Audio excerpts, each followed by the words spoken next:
특히 나스닥과 부동산 둘 중에 하나를 줄 수 있다면 뭘 주겠느냐 한번 생각을 해봤습니다. 그러니까 부동산이 우리나라에서 특히 아파트죠. 아파트 부동산이 아니고 그 아파트가 자녀에게 이렇게 증여하고 이런 문제가 되게 사회적으로도 되게 시끄럽고 문제가 많은데 또 한편으로는 그렇게 문제가 많다는 거는 크게 이렇게 너무 좋으니까 사람들이 다 아파트 증여를 하잖아요. 요새 저같이 좀 이제 젊은 세대들은 다 이렇게 주식으로 주고 이렇게도 하는데 사실은 그거는 제가 보기에는 아파트가 없어서 그런 것도 있다. 지금 30, 40대에 솔직히 자녀한테 아파트를 줄 수 있는 사람이 몇 명이나 됩니까? 본인 것도 지금 못 구해가지고 난리인데. 그래서 제가 보기에는 뭐 자녀라고 했지만 사실은 자녀로 생각하지 않아도 그냥 본인의 관점에서도 그러니까 내가 평생 동안 들고 갈 자산이 나스닥이냐 아파트냐 요거를 생각하는 그런 관점에서도 의미가 있을 것 같아가지고 한번 갖고 와봤습니다. 오늘도 이제 썸네일을 올렸는데 애기가 배지밀 두유를 매우 좋아하더라고요. 이렇게 뒤에 과자 달콤한 거 이런 거 너무 많이 먹이고 있으니까 또 이거 안 줄 수는 없고 막 달라고 하는데 그러니까 이제 약간 이제 면피용으로 책임해서 배지밀 같은 것도 이제 하나 먹이면서 그래도 건강식으로 줬다 이런 느낌. 그리고 가방 메고 있는데 꿀템입니다. 네, 다이소 5,000원 가방입니다. 요걸로 이제 씨드 모아가지고 주식에 또 주식 계좌에 박아줘야죠. 그게 이제 나중에 커지는 돈인데 예를 들어서 5만원짜리 가방을 제가 쓰면은 45,000원이 나중에 커가지고 막 10배 20배 될 텐데 그럼 10배 20배 되면 5만원에 10배 20배라고 생각하면은 작은 돈 아니잖아요. 뭐 몇십만원 되니까 뭐 그런 관점에서 이제 씨드 방어용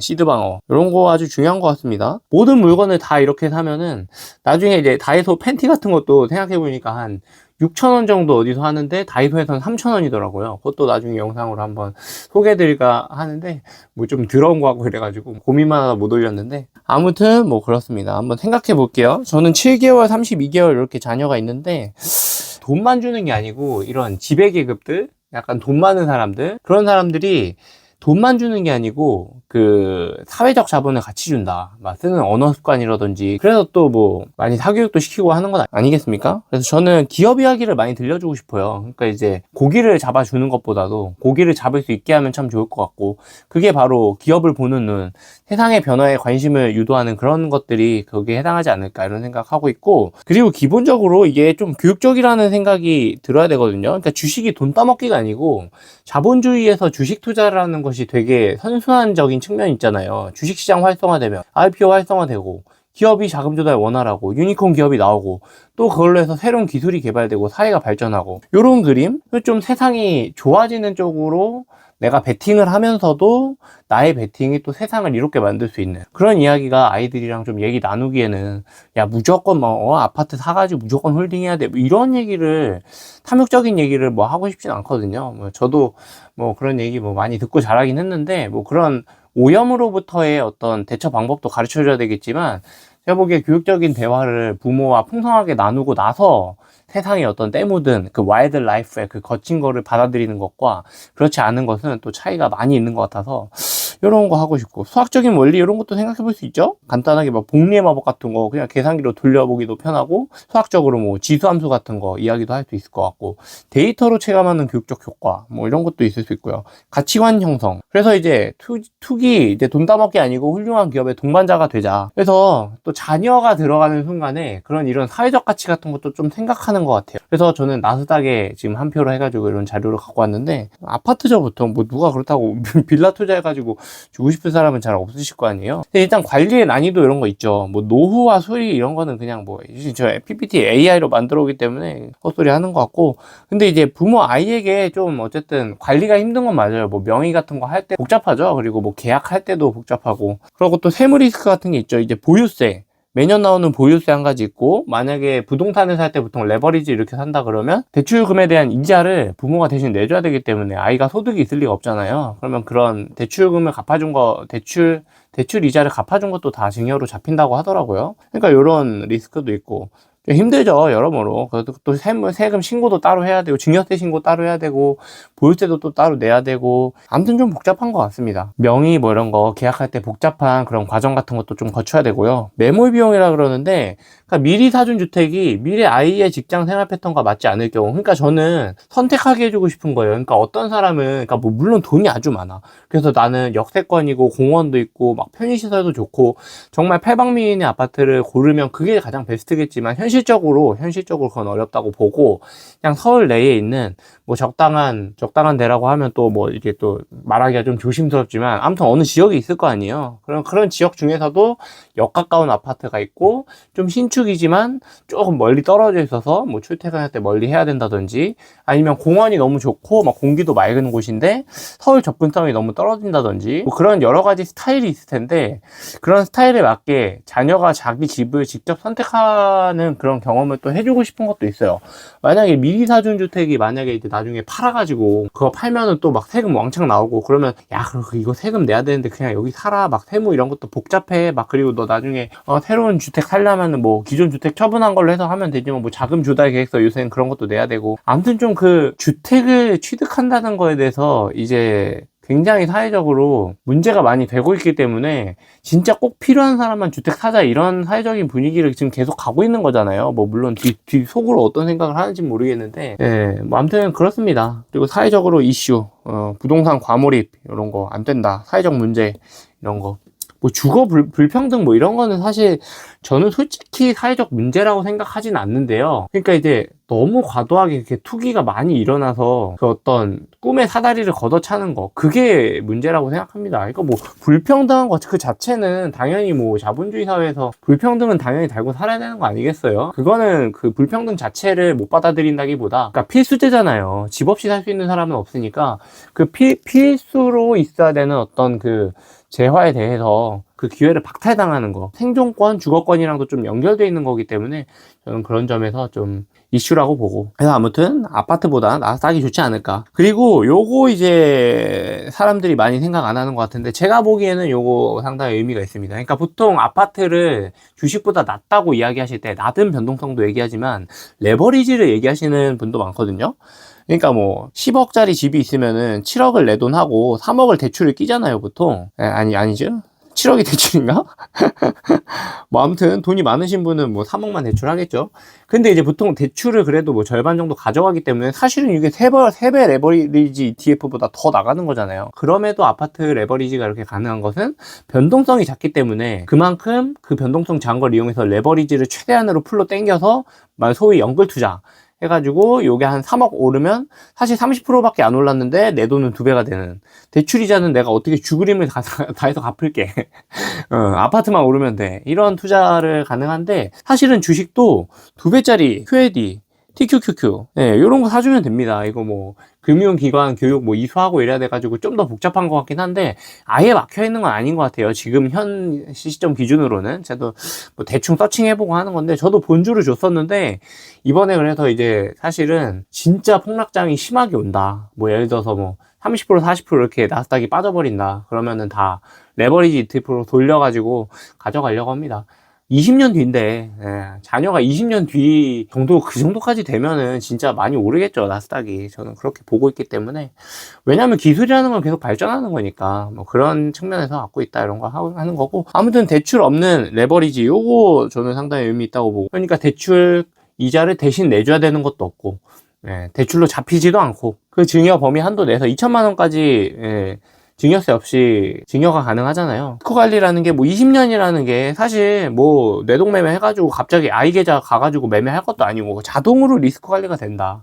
20년이라는 긴 시간이기 때문에 단기 변동성을 상쇄할 수 있다. 이런 거 증여 효율 뭐 이런 거 같이 뭐 이거는 둘 다 똑같은 거고 유연성 그래서 황금성이 좋죠. 그러니까 예를 들어서 나중에 자녀가 뭐 고등학교를 갔는데 좀 특별한 고등학교를 가서 돈이 좀 많이 들어. 아니면 해외를 갑자기 20살에 가야 돼. 그러면 일부만 팔아가지고 거기에 보탤 수도 있고. 그런 어떤, 아파트와는 비교되지 않는 황금성 같은 것도 좀 있죠. 그래서 저는 나스닥 2배, 3배, 이런 거 폭락 왔을 때 사주면 어떨까. 그런 생각을 하고 있습니다. 나중에 1주택이라는 게 사실, 아까도 말씀드렸지만, 1주택이라는 거는 거주의 의미가 상당히 있어요. 거주. 내 삶의 질. 이런 거랑 연결되는 거기 때문에 주택을 본인이 고르게 해주자. 자기 스타일의 주택이 있다. 마치 자동차 고르는 것처럼 자녀가 살 자동차까지 막 이렇게 뭐 그렇게 뭐 참견하는 부모님도 있긴 있는 것 같은데 뭐 그렇게까지 할 필요 없잖아요. 인생 피곤하게 자기 차나 잘 고르지. 그래서 아무튼 주택도 자녀에 믿어주고, 자녀가 뭐 조금 야 거기는 진짜 고점인 것 같은데 거기를 골랐냐 뭐 이렇게 하지만, 아파트는 그렇게 뭐 그래도 막 아주 많이 빠지고 그러지는 않잖아요. 막 큰 손해를 보고 이런 자산은 아니기 때문에 자녀가 고른다고 했을 때 믿어줄 수 있을 것 같고, 선택의 경험 이런 거 저는 좋게 생각하고, 자율성 존중 이런 거 다 말씀드렸고, 저는 그리고 교육적 의미도 크다고 봐요.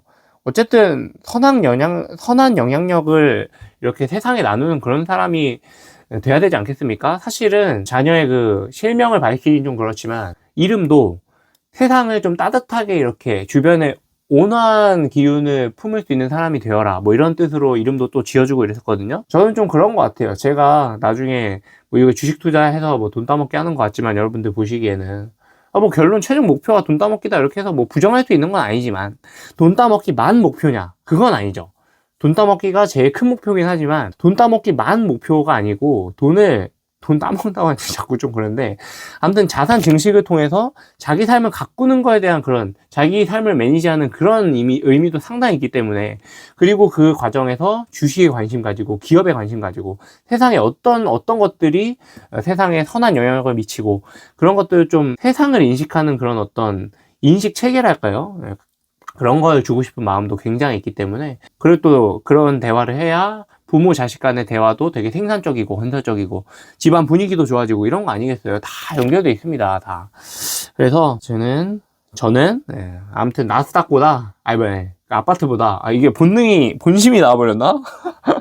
아파트가 좋은 자산이라는 게 마음속으로 가지고 있긴 한데, 그래도 어쨌든 아파트보다 저는 나스닥을 좀 더 해주고 싶다, 그냥 저 혼자의 생각입니다. 여러분들 사실 어떻게 생각하시는지 궁금해요. 사실은 5, 60대 조사하면은 거의 무조건 10중 팔고, 야 주식을 어떻게 물려주냐, 미친 소리, 주식에 미쳐가지고 육아다 미쳤구나, 주식에 미쳤구나 이런 소리 들을 텐데, 어르신들한테는 저는 뭐 주식에 이렇게 증여하는 게 상당히 의미가 있다고 그렇게 생각하고, 앞으로도 그렇게 하려고 합니다. 집은 사줄 수도 없고 안 사주려고 합니다. 뭐 집 꼭 필요해요. 지가 벌어 사야지. 나중에 뭐 집 살 수 있게 되겠지. 뭐 안 되면은 어쩔 수 없고, 주식 줬는데 그게 오르겠지, 뭐 이런 마음도 있고. 그게 아파트 상승률을 사실 따라잡아야 의미가 있는 건데, 여러분들 그 생각 하시죠? 나스닥이랑 부동산이랑. 사실은 나스닥이 퍼센트로는 훨씬 많이 상승했지만, 또 강남의 어떤 특정, 뭐 강남 압구정, 뭐 현대아파트 이런 거 막 많이 얘기하잖아요. 이렇게 많이 오른 부동산도 있고 하기 때문에 뭐 단순히 그렇게 볼 수는 없는데, 아무튼 저는 이렇게 아이한테 이렇게 해주려고 하고 있다, 그런 말씀 드리면서 오늘 영상 마무리 해보려고 합니다. 그래서 시장 이야기 좀 궁금해 하실까봐 잠깐 이야기 드리면요, 오늘 국내 시장은 괜찮았던 것 같아요. 저는 전저점 이탈 보고 있습니다. 제 생각에 나스닥만 안 빠졌으면, 요거 하루 거 빼고 어제 있죠. 그러니까 직전 거래일이니까 지난주 금요일, 요 차트는 저는 올라가는 차트로 보입니다. 오늘 내려왔지만 요거는 올라가는 차트예요. 그러니까 이 두 개가 합쳐져서 제 생각에 나스닥 폭락에도 이 정도 버틴 거라고 생각하거든요. 나스닥은 이전에 아주 단단한 지지선을 많이 깼고, 20주 선도 지금 깼나 안 깼나? 깬 걸로 제가 봤던 것 같은 10주 이동평균선을 깼나? 아무튼 완전 하향하고 있고, 그런 거에 반해서 이 정도 흐름이라면은 저는 거의 오늘 상승한 거나 마찬가지다, 이렇게 보고 있거든요. 둘 다 양봉이고. 오늘 만약에 나스닥이 아주 크게 하락하지 않는다면 다시 충분히 반등할 수 있고, 전쟁이 뭐 2차전이 더 심각해져서 뭐 3차전 얘기하는데, 그렇게 극단적으로 가지 않는다면 국장이 상승할 수 있다, 이렇게 보고 있습니다. 그리고 특히 오늘 같은 경우 2차전지 좋았죠, ESC 좋았죠, 특히. 그리고 어디가 좋았더라, 태양광 좋았죠.